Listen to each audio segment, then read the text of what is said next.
Hi everyone. In this video, we'll be doing a brief walkthrough of how to use the APA 7th edition with your Word programs for your assignments. As you can see here, this is an example of the title page. With the APA 7th edition, it's important to note that the student version of the title page is different from the professional version. The example we have here is the student version, and this is the version that you will mostly be using for your assignments. As you can see, there are a couple of elements that are required. You're going to need the title of your paper, bolded and centered. Below that, you'll need the name of the author, the affiliation of the author. As an example here, if you're a student within the Department of Psychology, you would include the department and then the name of a university. Below that is the course number and name. Again, using examples from the Psych department, Psych 1301, Introduction to Psychology. Below that, the instructor's name, and then the assignment due date. It's important to note that all of the paper is supposed to be double spaced.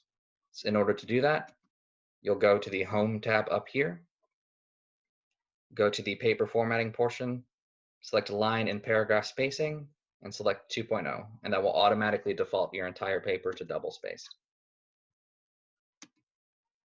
As you can see here, there is no running header or title within the header portion of the paper.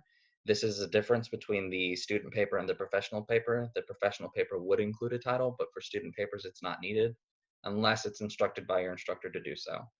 To access the header, you'll just double click the header, and all of the APA papers are required to have the page number in the top right corner. So to do that, you'll hit the Insert tab, scroll to page number, go to the top of page, and then you'll select plain number 3. When you click that, it'll show up just like it did here, except it will be in a different font and font size than the rest of your paper.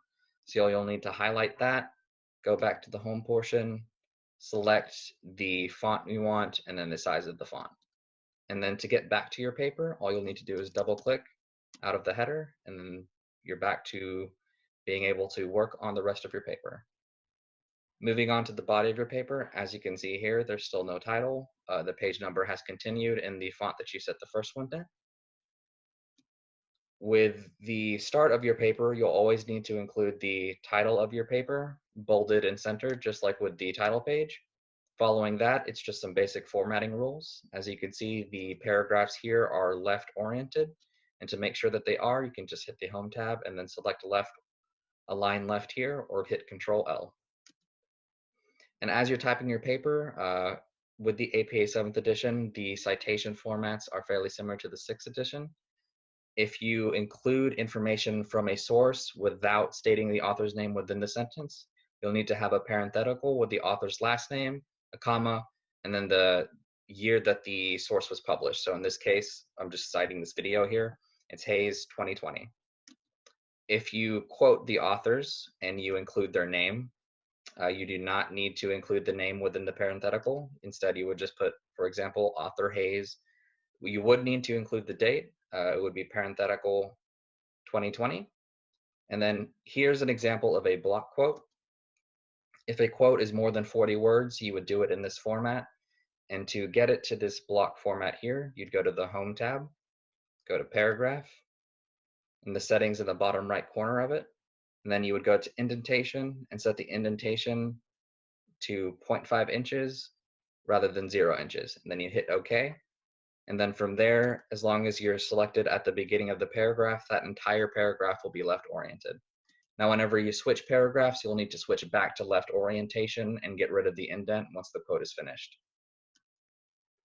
As you can see here, we have some examples of the second, third, fourth, and fifth level headings. The second level heading and the third level headings are similar to the 6th edition. Both are left oriented and bolded. With fourth level headings and fifth level headings, these are essentially acting as subsections. You will bold them also, but rather than keeping them left oriented, you will attach them to the start of the paragraph for that portion. So as an example here, we have fourth level heading, it's bolded, and it starts at the front of the paragraph, just as I stated. All subsequent subsections will follow this same formatting as the fourth level and fifth level headings until you get to the next major section, and then you will default back to left orientation, keeping all of your titles bolded. That concludes our walkthrough of the APA 7th edition using Word. If you have any further questions, feel free to contact the library at library@uttyler.edu or give us a call. And we also have a live chat function online as well.